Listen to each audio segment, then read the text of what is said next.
On en vient maintenant à cette polémique. Elle concerne le projet visant à construire un nouvel axe routier pour contourner Aurillac par l'ouest. 30 hectares de terres agricoles seraient détruits pour laisser place à une 2x2 voies. Un gâchis écologique et économique pour les opposants. Laetitia Théodore et Lydie Rib.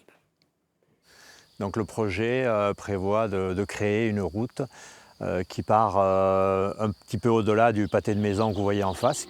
Pour Claude Bonnet, difficile d'imaginer une 2x2 voies dans le paysage.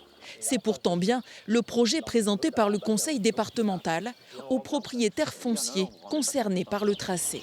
C'est un projet qui détruit 30 hectares de terres agricoles. Au-delà des maisons, il y a un centre commercial, une zone d'activité qui ont déjà pris près de 100 hectares. Donc en l'espace de 10 ans, c'est plus de 100 hectares qui seront détruites sur le bassin d'Aurillac. 6 km de route qui permettraient de contourner Aurillac des 4 chemins, l'entrée ouest de la ville, aux portes de la Sablière sur la RN 122.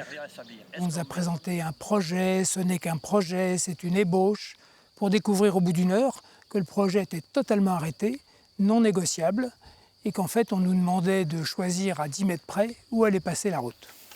Thierry Carsac est agriculteur et depuis quelques années, il voit ses terres disparaître. Là, c'était des champs. Là, il y a le bowling. Pour cette zone artisanale, il a dû céder 7 hectares, puis 15 autres pour son extension, 1 hectare pour la déviation d'une route. Avec l'indemnisation, il a pu racheter des terres, menacées à leur tour par le projet de contournement. À Aurillac, le terrain est très très cher et pour trouver, c'est très difficile de compenser.